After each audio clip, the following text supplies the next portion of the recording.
তোমরা সবাই কেমন আছো? আশা করি নিশ্চয়ই ভালো আছো, আমিও ভালো আছি। দেখো একটা নতুন ভিডিও নিয়ে চলে এসেছি। থাম্বনেল দেখে নিশ্চয়ই বুঝতে পারছো আমি কী ধরনের ভিডিও দিতে চলেছি। ভিডিওটা দেখতে থাকো। ভিডিওটা শুরু করলাম বন্ধুরা। মন দিয়ে শুনুন, ঈশ্বর ফিজিক্যালি দেখা যায় না, অনুভব করতে হয়। তিনি ছিলেন, আছেন, থাকবেন। তিনি মঙ্গল করতেন, করছেন, করবেন। ঈশ্বর যদি আমাদের ভালো না বাসতেন, গরমে মেঘ দিতেন না, চাষের জন্যে বর্ষা দিতেন না, গরমের পরে কখনো ঠান্ডা আসতো না, এই ঋতু থাকতো না। কেউ বলে প্রকৃতি ঈশ্বর, কেউ বলে নিরাকার ঈশ্বর। তাহলে তিনি আমাদের ভালোবাসেন। মুসলমানরা দেবী দেবতা ভালোবাসে না, আমরা ভালোবাসি, আমরা খেতে দিই। তাহলে আমাদের ভগবান আমাদের জল দেবে।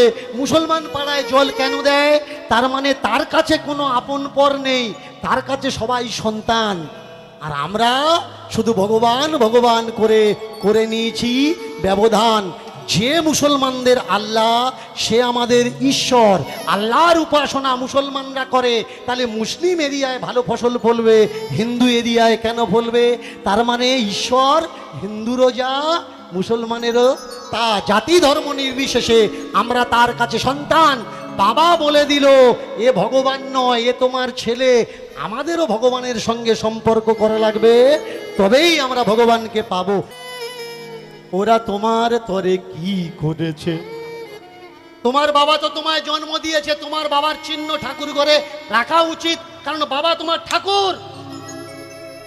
মা তোমাকে গর্ভে ধরেছে, মায়ের প্রতিচ্ছবি যেন ওখানে থাকে, কারণ মা তোমার কাছে ঠাকুর। যে গণেশটা রেখেছ আর বলছো সর্বাগ্রে গণপতি দেবতায় ভৈ নমঃ, বারবো তো করো, তো পূজার্চনা করো তো মায়েরা। জল ঘটে জল দাও তো। জল দেওয়ার আগে কি কি মন্ত্র বলো, মনে আছে নাকি আমি আবার কটা বলে দেবো? একটু মন দিয়ে শোনো। বলছেন প্রথমে শরীর অপবিত্র আপনাদের, তার জন্য পবিত্র করা লাগবে। আপনারা জন্ম থেকেই অপবিত্র, শুধু এরাই আপনাকে পবিত্র করাতে পারে, বাকি আর কেউ করাতে পারে না। মন্ত্রের মাধ্যমে পবিত্র হচ্ছে। প্রথমেই বলছেন ওম, জল নিলেন, নমঃ শ্রী বিষ্ণু। মুখে কি দিচ্ছেন? জল। ওম নমঃ শ্রী বিষ্ণু, ওম নমঃ শ্রী বিষ্ণু, ওম নমঃ শ্রী বিষ্ণু। এবার বলুন মায়েরা, বিষ্ণুকে ভালো মানুষ। বিষ্ণু তো একটা রেপ করা আসামি, রেপিস্ট। আপনি হাতে জল নিয়ে বলতে পারবেন যে ধনঞ্জয়ের ফাঁসি হয়ে গেছে, নমো ধনঞ্জয়। বা বর্তমানে যারা জেল খাটছে, জল নিয়ে বলতে পারবেন নমো সঞ্জয়? বলতে পারবেন না। কেন বলতে পারবেন না? আপনি জল নিয়ে বলছেন নমো শ্রী বিষ্ণু। বিষ্ণু ভালো মানুষ। বিষ্ণু যদি ভালো হলো, তাহলে শঙ্খচূড়ের স্ত্রী তুলসী তাকে বলাৎকার কি করে করলো? কি মায়েরা, এটা আমি বলছি না, এটা শাস্ত্র বলছে।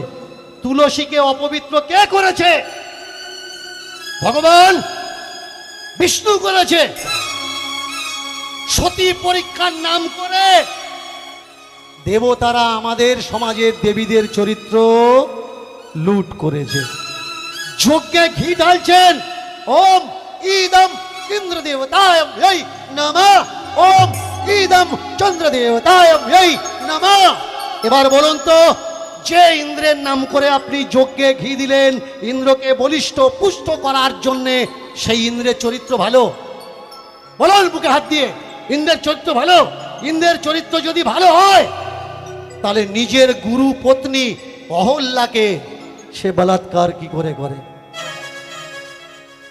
বোঝা লাগবে। যে চন্দ্রের নাম করে যজ্ঞে ঘি দিলেন, সেই চন্দ্র বৃহস্পতি, দেবগুরু বৃহস্পতি, তার স্ত্রী তারা, তারা দেবীর সঙ্গে সহবাস করে তার পেটে একটা বাচ্চা দিয়েছে, তার নাম কি? বুধ। যাদের সবকটার চরিত্র খারাপ, দুশ্চরিত্র, বলাৎকারী, খুনি, রেপিস্ট, তারা উঠে আছে আমাদের ঠাকুর ঘরে। আর যারা প্রকৃতপক্ষে আমাদের জন্য জীবন দিয়েছে, তাদের দূর করে ছুঁড়ে ফেলে দিলাম আমরা রাস্তা কুড়ে। ও মা আমার জন্য কি করে দিয়েছে যে ওই মায়ের ভাত দেবো? মায়েরা মন দিয়ে শুনবেন, আপনাদের রাগ হতে পারে। যেদিনও কৃষ্ণ ঠাকুর সত্যি সত্যি তাহলে দেবী দেবতার অপমান করে। শাস্ত্রে লেখা হলো বিষ্ণু নোংরা, ইন্দ্র নোংরা, চন্দ্র নোংরা, সূর্য নোংরা। একটা ছোট্ট মেয়ে মন্ত্র বলে সূর্যের ডেকেছে, চেক করছে মন্ত্র বললে দেবতা আসে কি না। মন্ত্র দিয়েছে কে? দুর্বাসা। মহাভারতটা পড়ে নেবেন, চেক করছে ডাকলে দেবতারা কি আসবে। ছোট্ট মেয়ে এসছে, ডেকেছে বলে এত বড় ফাইন। তুই পেটে কর্ণকে দিয়ে চলে গেলি, তাহলে এরা ভালো কি করে হয়? আগে বোঝা লাগবে এরা কারা। এদের পা থেকে মাথা পর্যন্ত এরা কেউ ভালো নয়। এবারে বলতে পারবেন যে বাবা এরা কি সত্যি সত্যি খারাপ? এইবার মন দিয়ে শুনুন, এরা কেউ খারাপ নয়। এদের বদনাম করার জন্যে পুরাণ আদি গ্রন্থে এই সব গল্পগুলো লেখা হয়েছে। কারণ এরা জানতো একদিন না একদিন গিয়ে এরা এই সব বইগুলো পড়বে। বইগুলো পড়ার পরে ইন্দ্রকে ঘৃণা করবে, সূর্যকে ঘৃণা করবে, চন্দ্রকে ঘৃণা করবে, বৃহস্পতিকে ঘৃণা করবে। দেবতা কাদের? দেবতা তো আমাদের যারা ব্রাহ্মণ। এরা মূর্তি পূজা এদের করতে নেই। বিশ্বাস করছেন না? ব্রাহ্মণদের মূর্তি পূজা নিষিদ্ধ। বেদে স্পষ্ট লেখা আছে প্রতিমা পূজা করা যাবে না। ঈশ্বরের কোনো প্রতিমা হয় না। প্রতিমা কারা পূজা করে? যারা জৈন, যারা বৌদ্ধিস্ট, এদের কলা, এদের ছিল মূর্তি। আর বিদেশ থেকে ছুটে আসা ব্রাহ্মণদের, আপনারা কি ভাবছেন ব্রাহ্মণ এদেশের মানুষ? ব্রাহ্মণ এদেশের মানুষ না। এটা আমি বলছি না, এটা কে বলছে? এটা মহাত্মা গান্ধী বলছে ব্রাহ্মণ এদেশের মানুষ না। এটা জওহরলাল নেহেরু বলছে ব্রাহ্মণ এদেশের মানুষ না, ব্রাহ্মণ বিদেশি মানুষ। এটা কে বলছে? ভলগা থেকে গঙ্গা লেখক, বইয়ের লেখক রাহুল সংকৃত্তায়ন। ব্রাহ্মণ এদেশি না বিদেশি, এটা কে বলছে? রবীন্দ্রনাথ। বোঝা লাগবে। তাহলে এবার বলুন তো, যারা এদেশের মানুষ না তারা এই দেশের মানুষের ঠাকুর ঘরে জায়গা কোত্থেকে পেল? এর জন্যেই তো বলি পড়াশুনোটা করো। 2021 সালের ডিএনএ রিপোর্টটা পড়ে নিও, ইন্টারনেটে দেওয়া আছে, আপলোড করাই আছে। ডিএনএ পরীক্ষায় ধরা পড়েছে ব্রাহ্মণ ইউরেশিয়ান এদেশের মানুষ না। তাই কিছু মানুষ চক্রান্ত করে চাচ্ছিল ডিএনএ পরীক্ষা হোক ভারতবর্ষে, আর কিছু মানুষ বলছে ডিএনএ পরীক্ষা করলে ধরা পড়ে যাবে আমরা এদেশি না, ডিএনএ পরীক্ষাটা বন্ধ হোক। আমার ভিডিওর কমেন্ট বক্সে গিয়ে দেখবেন যতজন গালাগালি করছে তাদের টাইটেলগুলো চেক করবেন। ব্রাহ্মণ যদি পণ্ডিত হবে, এদের কলম আর মুখের ভাষায় এমন নোংরা ঢোকে কি করে? বিচার আপনাদের কাছে। এবার বলুন, ঠাকুর ঘরে কার ছবি থাকার দরকার? গণেশের নামে যদি শাস্ত্রে বদনাম থাকে, চন্দ্রের নামে ঠাকুরের যদি বদনাম থাকে, ইন্দ্র দেবতার নামে যদি বদনাম থাকে, আমাদের কর্তব্য কি? সেই বদনামের পৃষ্ঠাগুলো ছিঁড়ে ডাস্টবিনে ফেলে দেওয়া হোক। দীনকৃষ্ণ ঠাকুর কি চাচ্ছে? কলঙ্ক মুক্ত ধর্ম গ্রন্থ হোক, কলঙ্ক মুক্ত সনাতন ধর্ম হোক। আমাদের ধর্মগ্রন্থে কোনো নোংরা থাকবে না। জানেন পিতামহ ব্রহ্মাকে? আপনারা বলবেন এই সৃষ্টিকে যে সৃষ্টি করেছে, বলুন তো পিতামহ ব্রহ্মার স্ত্রীর নাম কি, বইয়ের নাম কি? জোর করে বলবেন সরস্বতী। এই সরস্বতীর নাম ছাড়াও আর একটা নাম আছে। এইবার এই পিতামহ ব্রহ্মা সরস্বতীকে জন্ম দিয়েছে, জন্ম দিয়ে আবার তাকে বিয়ে করে তার পেটে একখানা বাচ্চা নিয়েছে। নামটা তার কি? অনেকগুলো বাচ্চা হয়েছে, কিন্তু একটা বাচ্চার নাম আমি বলছি, তার নাম মনু। ভালো করে শুনবেন, মনু। এই মনুর থেকে মানুষ জন্ম আমাদের, আমরা মানব হয়েছি। জানেন মনু কাকে বিয়ে করেছে? জানেন না? না, এর জন্য তো বলি পড়াশুনো করো। এখানে এসে যে যা বলে যায় হা করে তাই শোনো। কখনো কোষ্ঠী পাথরে অ্যাসিড দিয়ে চেক তো করো কতটা ঠিক দিল আর কতটা ভুল দিল। মনু যাকে বিয়ে করেছে, যার পেটে ও জন্মেছে, তাকে বিয়ে করেছে। এবার তাহলে বলুন, আমরা মানুষ কার থেকে হয়েছি? ছেলে মাকে বিয়ে করে তার পেটের থেকে মানুষ জন্ম হয়েছে। কথাটা ঠিক তো? দীনকৃষ্ণ ঠাকুর কি চাচ্ছে? দীনকৃষ্ণ ঠাকুর চাচ্ছে এই কলঙ্কিত প্রেক্ষাপটগুলো মুছে দেওয়া হোক, ছাপা বন্ধ করা হোক। মনু ভগবানের নামে নোংরা নোংরা কথা লেখা, পিতামহ ব্রহ্মার নামে নোংরা নোংরা কথা লেখা বন্ধ হোক। আপনারা যদি আমার সঙ্গে একমত হন, আপনারাও যদি চান কলঙ্ক মুক্ত সনাতন ধর্ম হোক, কলঙ্ক মুক্ত সনাতন ধর্মের গ্রন্থ হোক, আমার সঙ্গে বলুন নিতাই গৌর হরি হরি বল। কি করবেন? যারা ভুল বুঝছিলেন এতদিন দীনকৃষ্ণ ঠাকুর দেবদেবীদের অপমান করছে, নাকি তাদের মান সম্মান বাঁচানোর চেষ্টা করছে? কার্তিক পূজা করছেন, কার্তিকটা নিয়ে টেনে বটগাছের গোড়ায় দিয়ে এলেন। মনসা পূজা করলেন, মনসাকে টেনে বটগাছের গোড়ায় দিয়ে এলেন। শীতলাকে পূজা করলেন, টেনে বটগাছের গোড়ায় দিয়ে এলেন। বলুন তো, ঠাকুর যখন পূজা করছেন তার পায়ের ধারে হাত জোড় করে বলছেন, মা আমাদের রোগ মুক্ত করো, মা আমাদের দুঃখ মুক্ত করো, মা আমাদের কষ্ট মুক্ত করো, মা আমাদের যন্ত্রণা মুক্ত করো। আর ওই ঠাকুরটা যখন আপনি টেনে বটগাছের গোড়ায় দাঁড় করিয়ে দিচ্ছেন, বর্ষা হচ্ছে, আস্তে আস্তে গলে যাচ্ছে, একবার ভেবেছেন ও কার কাছে হাত জুড়ো করে বলবে আমাকে রক্ষা করো? যখন পূজা করলেন, মা বললেন, হাত জুড়ো করলেন, কান্না করলেন, পূজা করা শেষ, টেনে বটগাছের গোড়ায় দাঁড় করিয়ে দিলেন। কুকুরে পেশাব করছে, খেয়াল রাখছেন না। মানচ্ছু কোথায় যাচ্ছেন? গোপালগুলো দিয়ে আসছেন, দিয়ে আসেন না? কৃষ্ণ গোপালগুলো মানচ্ছু করার জন্য ঢাক ঢোল বাজিয়ে। জানেন ওখানে দেওয়ার পরে ওই গোপালদের দশা কি হয়? টেনে ফেলে দিয়ে আসে কুড়া কাবাড়ে। আপনার গোপালটা মামা বলে বুক ছিঁড়ে কাঁদছে না তো? যদি গোপালকে ভালো না বাঁচতে পারবেন, কেন দিয়ে চলে আসছেন? দীনকৃষ্ণ ঠাকুর কি শেখাচ্ছে? ঠাকুরের সঙ্গে এই দুর্ব্যবহার তোমরা বন্ধ করো। পূজা করা হয়ে গেছে ভাই, জলে ফেলে দাও, মাটি খড় গলে যাবে, পঞ্চভূতে মিশে যাবে। মানুষ যেমন শ্বাস আছে, তার কর্ম আছে, শ্বাস ফুরিয়ে যায়, আমরা আগুনে তুলে দিই, মাটিতে কবর দিয়ে দিই, সমাধি করে দিই। তেমনি ঠাকুরের কাজ শেষ হয়ে গেছে, জলে ফেলে দাও, শান্তি পেয়ে যাক, মুক্তি পেয়ে যাক। এটা কেন করছো ভাই? এটা করো না। আপনারা জানেন যে গোপালকে, মনসাকে, কার্তিককে কেন বটগাছের গোড়ায় রেখে আসা হয়?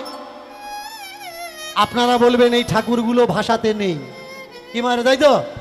জোর করে বলুন, এই ঠাকুরগুলো ভাষাতে নেই। আপনারা কি করে জানলেন এই ঠাকুরগুলো ভাষাতে নেই? কি করে জানলেন?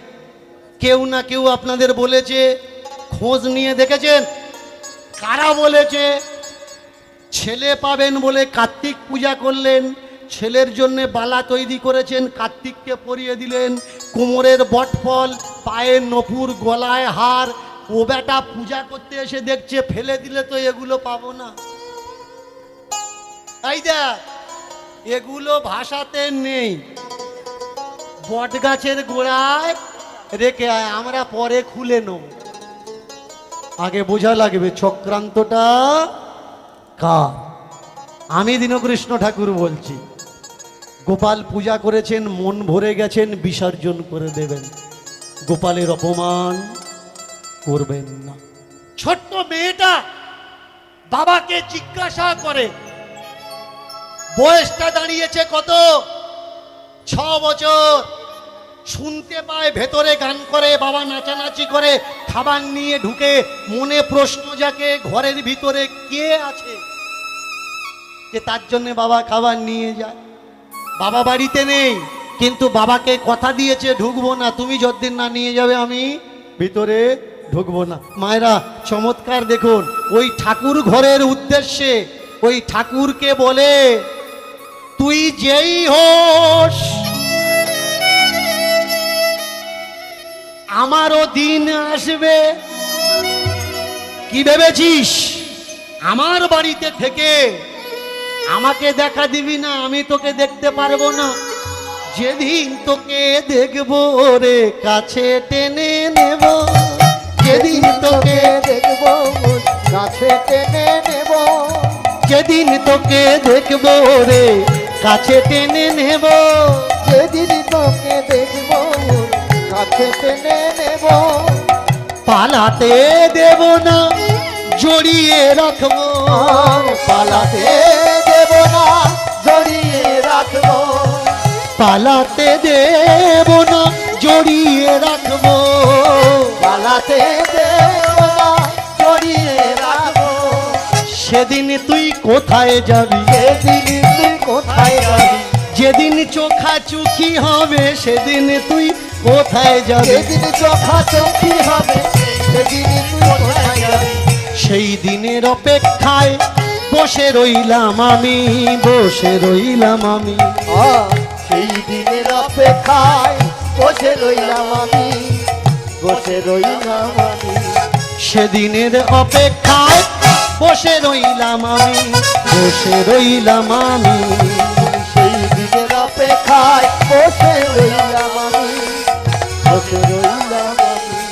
শুনেছি বাবার কাছে তুমি অন্তর্যামী, তুমি অন্তর্যামী, আর শুনেছি বাবার কাছে তুমি অন্তর্যামী, তুমি অন্তর্যামী, আমি শুনেছি বাবার কাছে তুমি অন্তর্যামী, তুমি অন্তর্যামী, আর শুনেছি বাবার কাছে তুমি অন্তর্যামী, তুমি অন্তর্যামী, সেদিন তোমায় ছাড়বো না গো, সেদিন তোমায় ছাড়বো না গো, আমি অপেক্ষাতে রইলাম গো, সেদিন তোমায় ছাড়বো না গো, অপেক্ষাতে রইলাম গো, তোমায় ছাড়বো না গো, আমি অপেক্ষাতে রইলাম গো, সেদিন তোমায় ছাড়বো। উলুধ্বনি উলুধ্বনি, অপেক্ষাতে রইলাম গো, সেদিন তোমায় ছাড়বো না, অপেক্ষাতে রইলাম গো, ছাড়বো না গো। আমি সেদিন সেদিন তোমায় ছাড়ব না। অন্তর্যামী উপরওয়ালা বলে একজন কেউ আছে, এটা মানতে হবে। কোয়ান্টাম ফিজিক্স ভালো করে শুনবেন, create and creator, quantum science আগে বোঝা লাগবে। কোনো কিছুর দ্বারা সৃষ্টি হয়, এমনিতে কোনো কিছু হয় না, কোনো কিছুর দ্বারায় কোনো কিছু সৃষ্টি হয়, এমনি এমনি কিছু। এই মাঠটা গত 2-3 দিন আগে পরিষ্কার ছিল, এখন প্যান্ডেলটা হয়েছে এমনি এমনি হয়েছে, কেউ তো করেছে। স্টেজটা এমনি এমনি হয়ে গেছে, কেউ তো করেছে।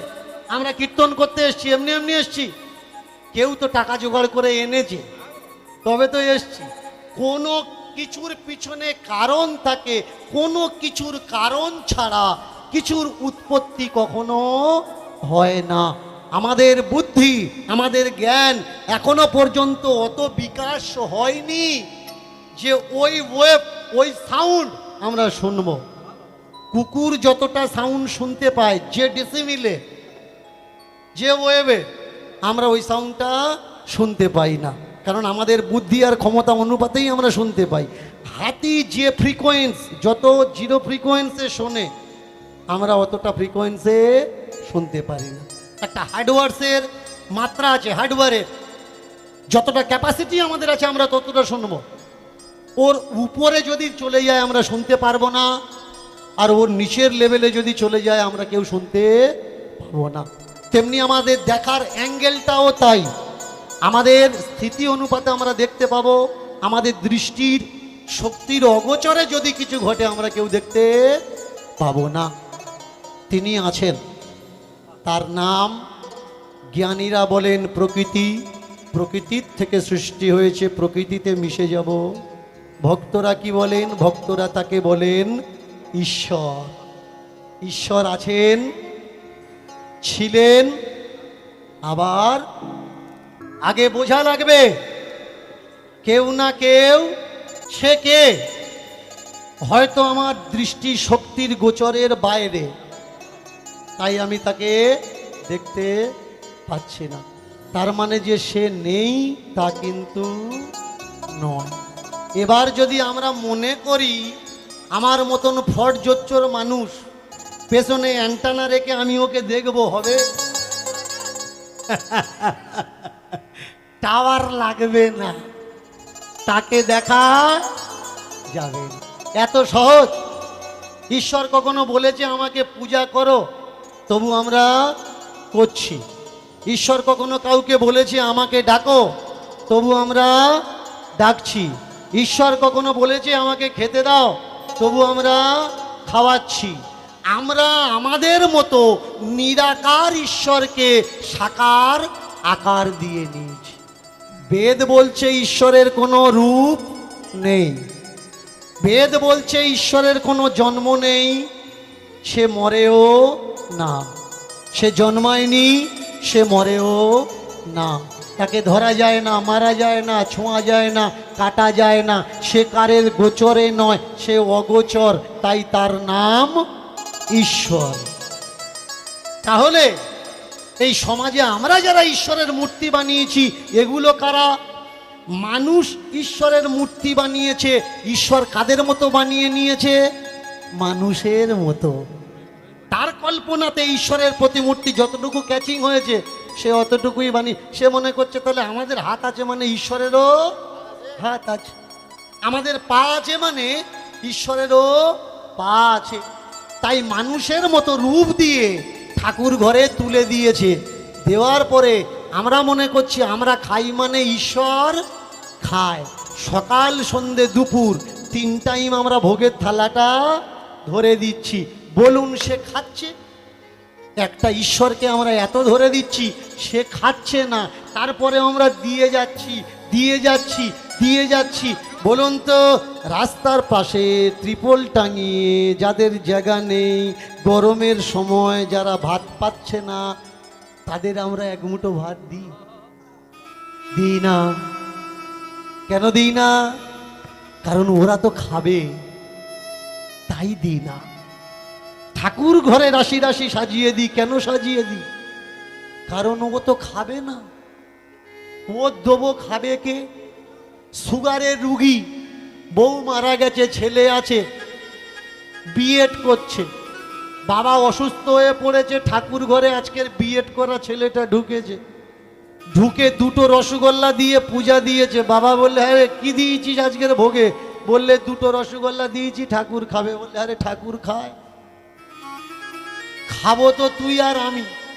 তাহলে তুই খা, আমার দ্বারা হবে না বাবা। রসগোল্লা আমি কি খাই? আমার তো সুগার, নিজের সুগার। রসগোল্লা খাই না বলে ঠাকুরকে রসগোল্লা দিচ্ছি না।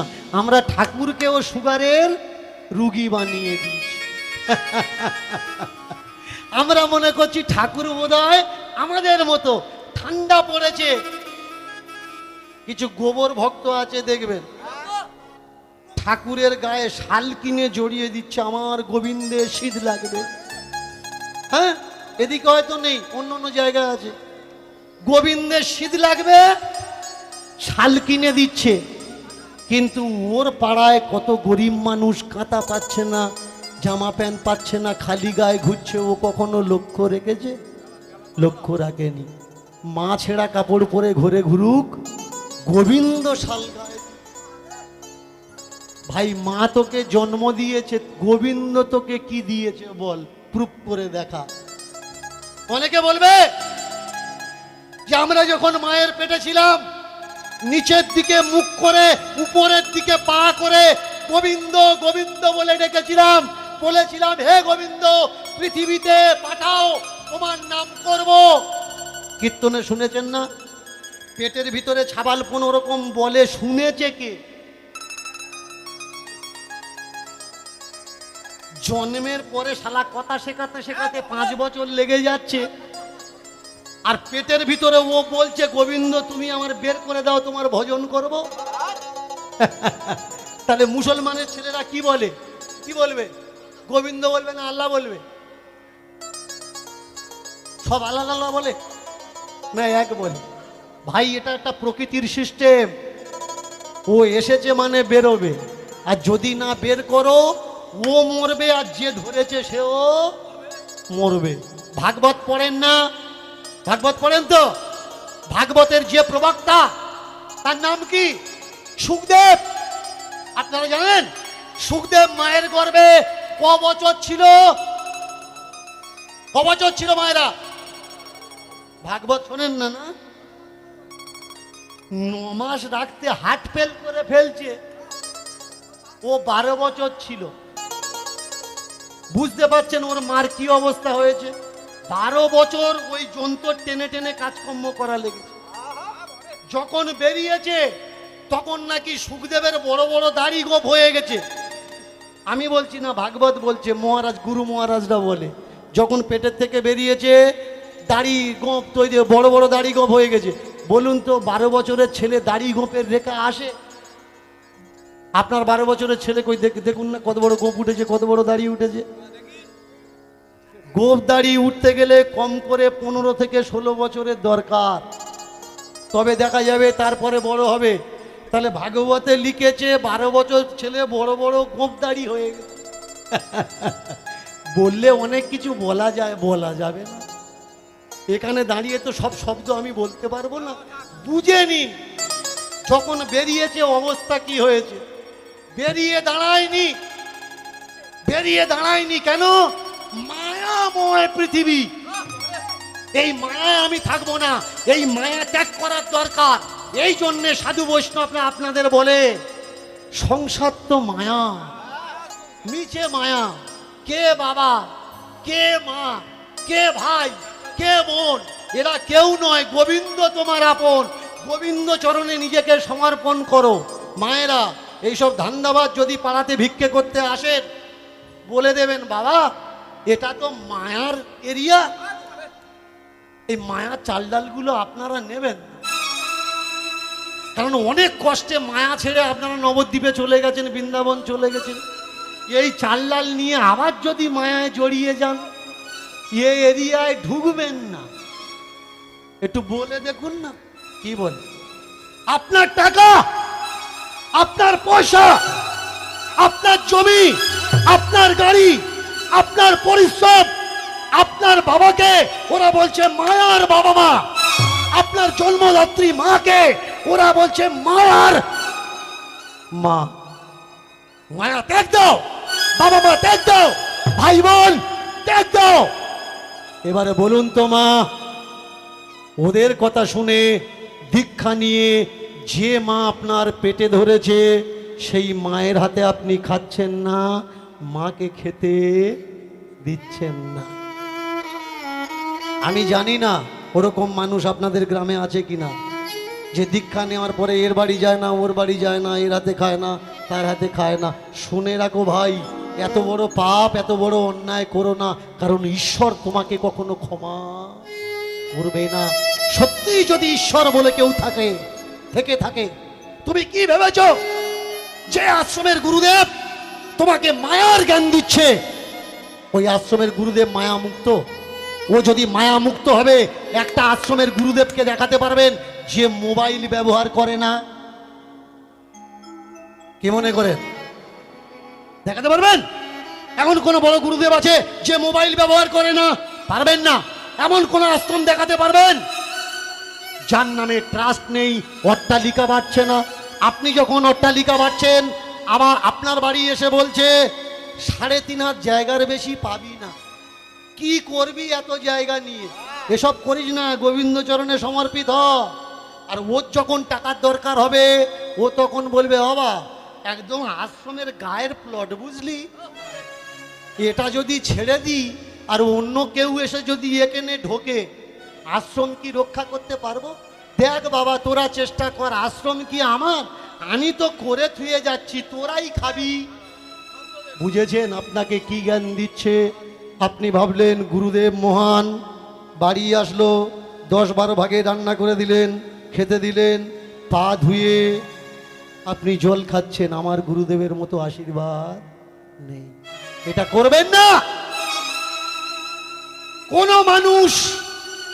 কোন মানুষের পা ধোয়া জল খাওয়া উচিত না। আপনি বলতে পারেন ওই মানুষটা গুণী মানুষ, ওর পা ধোয়ার জলে ক্ষমতা আছে, ওর পা ধোয়ার জল খেলে আমাদের উপকার হবে। আমি দীনকৃষ্ণ ঠাকুর বলছি, যদি মনে করেন গুরুদেবের পা ধুয়ে খেলে আপনার উপকার হবে, 1 গ্লাস নয় 2 গ্লাস জল দিয়ে পাটা ধুইয়ে দেবেন। 1 গ্লাস আপনি খাবেন আর 1 গ্লাস গুরুদেবের হাতে ধরিয়ে দেবেন। বলবেন, বাবা আপনার পা ধোয়ার জলে অসীম ক্ষমতা, আমি 1 গ্লাস খাচ্ছি আর আপনি 1 গ্লাস খান, আমারও ভালো হবে, তোমারও ভালো হবে। শোনো, ওদের কোনো ক্ষমতা নেই, ওরা অকর্মণ্য, ওরা অশ্রমকারী, ওরা আরাম প্রেমী। বাবা মাকে দেখতে হবে বলে বাবা মাকে ছেড়ে দিয়েছে, ভাইকে খেতে দিতে হবে বলে ভাই ত্যাগ দিয়েছে, সংসারে থাকলে পরিশ্রম করতে হবে, তাই ওরা গিয়ে উঠেছে বাড়ি ছেড়ে আশ্রমে। কিন্তু আশ্রম চলবে কি করে? আশ্রম তো বিনা আশ্রমে চলবে না, তাই টাকার দরকার, এই জন্যে ছুটে আসছে তোমাদের বাড়িতে। আশ্রমের নামে দাও, গোবিন্দের নামে দাও। এবার বলো, সংসার যদি মায়ার সংসার হবে, সংসারী মানুষগুলো যদি নরকের কীট হবে, তাহলে এই সংসারের টাকা পয়সা এদের কাজে লাগছে কি করে? আপনি বলতে পারেন, বাবা গুরুদেবেরা ভজন সাধনা করে আমাদের আশীর্বাদ দেয়, আর সেই আশীর্বাদ আমাদের জীবনে কাজে লাগে। তিমাইরা, গুরুদেব যখন আপনার বাড়ি আসছে আপনাকে কি দিচ্ছে? আপনাকে দিচ্ছে আশীর্বাদ। আর আপনি গুরুদেবকে কি দিচ্ছেন? আপনি গুরুদেবকে দিচ্ছেন প্রণামী স্বরূপ টাকা, ফল, মিষ্টি, কাপড় জামা, জায়গা জমি। আপনি যেটা দিচ্ছেন সমাজে ওটার আদান প্রদান হয়, কিন্তু গুরুদেব যেটা দিচ্ছে সমাজে ওর কোনো দাম নেই। আশীর্বাদ কখনো কারোর কাজে লাগে না। কবে বুঝবেন? আশীর্বাদের বিনিময়ে আপনি দিচ্ছেন টাকা, ওই টাকা দিয়ে গাড়ি ভাড়া দেওয়া যায়, ওই টাকা দিয়ে খাবার কেনা যায়, ওই টাকা দিয়ে জামা কাপড় কেনা যায়, কিন্তু গুরুদেবের আশীর্বাদ দিয়ে কিছু হয়? যদি মনে করেন আমার গুরুদেবের আশীর্বাদের অনেক দাম আছে, গুরুদেবকে নিয়ে যাবেন আপনাদের মেন রোডে, এখান থেকে বাসে উঠবেন, উঠে কলকাতায় গিয়ে নামবেন, কন্ট্রাক্টর যখন টাকার কথা বলবে গুরুদেবকে বলবেন, বাবা একে আশীর্বাদ দিন। কন্ট্রাক্টর কি বলবে? 20 টাকার মতন আশীর্বাদ দাও, নাকি বলবে আগে টাকা ফেল, খুঁটির গায়ে বাঁধবো, বাসে উঠে এসেছিস আগে টাকা দে, পরে কথা হবে। এরা যখন ট্রেনে উঠছে তখন টাকা দিচ্ছে, এরা যখন বাসে উঠছে তখন টাকা দিচ্ছে, এরা যখন সবজি কিনতে যাচ্ছে টাকা দিচ্ছে, ফল মিষ্টি কিনছে টাকা দিচ্ছে, আর তোমার বাড়িতে যখন আসছে আশীর্বাদ দিচ্ছে। তুমি মনে করছো গুরুদেবের হাত থেকে লাইট বেরুচ্ছে, আর ওই লাইট আমার বডিতে ঢুকছে। ওটো, জাগো, কবে বুঝবে ভাই? ধান্দাবাজে সাধু সেজেছে, মন দিয়ে শুনবেন, ধান্দাবাজে সাধু সেজেছে, ভরে গেছে দেশ। ধান্দাবাজে পেট খারাপ তোর? ধান্দাবাজে সাধু সেজেছে, ভরে গেছে দেশ। আমরা এদের কিছু বলতে পারছি না, কারণ এরা পড়েছে সাধুর বেশ। সাধু বেশে শয়তান ঘুরে দেখো বেড়ায়, বুদ্ধিমান জ্ঞানীরা দেখতে পেলে এড়ায়। বোকা অন্ধ ভক্ত যত ডেকে এরা বাড়িতে নিয়ে যায়, যখন এরা ঠকে মাথায় হাত দিয়ে শুধু করে হায় হায়। এরা যে ধান্দাবাজ বুঝবে তুমি কখন? তোমার বৌমাটা ফোন নাম্বারে রাত 12টার পরে গুরুদেবের সঙ্গে কথা বলবে যখন। এরা যে ধান্দাবাজ বুঝবে তুমি কখন? তোমার পাড়ার বৌমাটা বর ছেড়ে দিয়ে নবদ্বীপে গুরুদেবের কাছে চলে যাবে যখন। এরা যে ধান্দাবাজ বুঝবে তুমি কখন? সৌর স্বামী ভাসুর সেবা করবে না, গুরুদেব আসলে ঘরে পর্দা দিয়ে গুরুদেবের পায়ে তেল দিয়ে টিপবে যখন। ওঠো, জাগো, বোঝার চেষ্টা করো এই সমাজে কি দরকার। গুরুদেবের আশীর্বাদ দরকার, নাকি আমার রাষ্ট্রকে উন্নতি করতে গেলে একটা ইঞ্জিনিয়ার দরকার, একটা উকিল দরকার, একটা ব্যারিস্টার দরকার, একটা ডাক্তার দরকার, নাকি একটা ভালো মন্ত্রী দরকার, একটা পুলিশ দরকার, একটা মিলিটারি দরকার, একটা নার্স দরকার, একটা কম্পাউন্ডার দরকার? এই দেশে কি দরকার? এরা চাচ্ছে সব আমাদের মতো বাবাজি হয়ে যাও। সকলে যদি বাবাজি হয়ে যায় তোদের ভিক্ষেটা কে দেবে? কখনো ভেবে দেখেছিস? এটাও তো ভাবার দরকার। আজকে তাকিয়ে দেখুন, বয়সটা হয়েছে কত? 6 বছর। গ্রামের লোক বলে উঠলে, ওরে পরশুরাম চাঁদ, তোর মেয়ে বড় হয়েছে। 8 ঘন্টা বেশি হয়ে গেছে। 6টা থেকে 9টা পর্যন্ত টাইম, 8 ঘন্টা বেশি হয়ে গেছে, বুঝতে পারিনি। গরু দুধ দেয় না কিন্তু। হোক, পা দুটো তোমার দিকে নাও। এদিক আচ্ছা ঠিক আছে, ঠিক আছে, আর আসবো কিনা জানি না।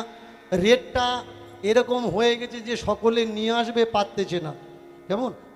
এ দোষটা কিন্তু আমার নয়। তোমরা যত আমার গালাগালি করবে আমার রেট অত। মমতার যদি রাস্তায় টেনে নিয়ে গিয়ে চুলের মুঠি ধরে না মারতো, মমতা কি আজকের বাংলার মুখ্যমন্ত্রী হতো? হতো না।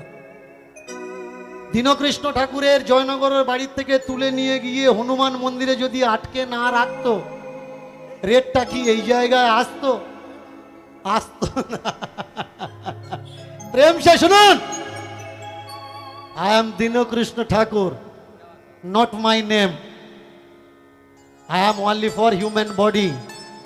ভালো করে মন দিয়ে শুনবেন, আমি দীনকৃষ্ণ ঠাকুর নই। I am not দীনকৃষ্ণ ঠাকুর। আমি একটা সাধারণ মানুষ। দীনকৃষ্ণ ঠাকুর কে?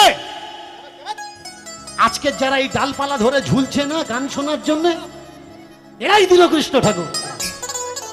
আপনারা যেসব মায়েরা এই গরমে বসে আমার দিকে তাকিয়ে আছেন, এরাই দীনকৃষ্ণ ঠাকুর। বাংলার এক একটা কমিটির উপরে যে অত্যাচার আসছে, ওকে নিয়ে আসলে কীর্তনিয়ারা বয়কট করছে, তারপরেও তারা দীনকৃষ্ণ ঠাকুরকে নিয়ে আসছে। এরাই তো দীনকৃষ্ণ ঠাকুর। এরা চাচ্ছে সত্য সামনে আসুক। সত্য সন্ধানী যারা, তারাই দীনকৃষ্ণ ঠাকুর। আপনার বাড়িতে যে সাধু বৈষ্ণব দেখলে তর্ক করছে, সত্য মিথ্যা নিয়ে তর্ক করছে, আপনার ছেলেটা দীনকৃষ্ণ ঠাকুর, আমি দীনকৃষ্ণ ঠাকুর নই। ট্রামে, ট্রেনে, বাসে, ডাক্তারখানায়, রোডে, চাষ করতে গিয়ে, পুকুরে চান করতে গিয়ে, দাঁত মাজতে মাজতে কলতলায় সত্যের জন্য যারা লড়াই করছে, তারাই দীনকৃষ্ণ ঠাকুর। আপনারা জানেন কি যে কীর্তনিয়ারা কেন আমি থাকলে আসতে চাচ্ছে না? কটা সত্য কথা শুনুন, ভালো করে মন দিয়ে শুনবেন। যে আমি থাকলে কীর্তনিয়ারা আসতে চাচ্ছে না কেন? 2020 সালে আমি একটা ডাক দিয়েছিলাম, ভালো করে মন দিয়ে শুনবেন। 2020 সালে আমি কীর্তন সমাজে একটা সমাজ তৈরি করতে চেয়েছিলাম, আর সেখানে আমি কটা আবেদন রেখেছিলাম। প্রথম আবেদন, কীর্তনিয়ারা মাছ মাংস খেতে পারবে না। ভালো করে মন দিয়ে শুনবেন, কারণ এরা হরিবাসরে গিয়ে মানুষকে জ্ঞান দিচ্ছে মাছ মাংস খাবেন না, নিরামিষ খান। তাহলে এরা কেন মাছ মাংস খাবে? প্রথমত কীর্তনিয়াদের মাছ মাংস খাওয়া ছাড়া লাগবে, কারণ যদি তারা খায় কীর্তন কমিটি তাদের স্টেপ নেবে। 2 নাম্বার, কোনো কীর্তনিয়ারা মেয়ে ছেলে হোক বা বেটা ছেলে, কোনো অবৈধ লাইন সম্পর্ক তাদের থাকবে না। মেয়ে ছেলে কীর্তনিয়া খুলির সঙ্গে পালিয়ে যাচ্ছে, হ্যাঁ, কর্তালির সঙ্গে কীর্তন করতে করতে পালিয়ে যাচ্ছে, বর বারান্দায় ঘুমুচ্ছে, যে হ্যান্ড কিবোর্ড বাজায় ও বউর সঙ্গে শুয়ে আছে। ও দা একে বললে আমার কিবোর্ডওয়ালা, তুমি একে নে, আর তোমার কিবোর্ডওয়ালা তোমার বোর কাছে শুয়ে আছে। বলে না, ওরা গান বাজনা নিয়ে আলোচনা করছে। আলোচনা করছে নাকি আলোয় চোনা ফেলে দিচ্ছে খেয়াল আছে? আমি বলেছিলাম চরিত্র খারাপ হলে হবে না। এবার শুনুন তার পরের প্রস্তাবনা কি ছিল। পরের প্রস্তাবনারা কীর্তনিয়াদের মদ গাঁজা বিড়ি সিগারেট গুটকা খৈনি খেলে চলবে না। আসুন আমরা একটা সংগঠন তৈরি করি। তাহলে সংগঠন তৈরি করতে গিয়ে দেখলাম কোনো কীর্তনিয়ারা আমার সাথ দিল না। আজকের আমি থাকলে যারা আসতে চাচ্ছে না, এদের চরিত্রের সঙ্গে মিলিয়ে নিন। এরা মদখোর নয় তো, এরা চুল্লুখোর নয় তো, এরা গাঁজাখোর নয় তো, এরা মাছ মাংস খাওয়ার লোক নয় তো, এদের চরিত্র ঠিক আছে তো।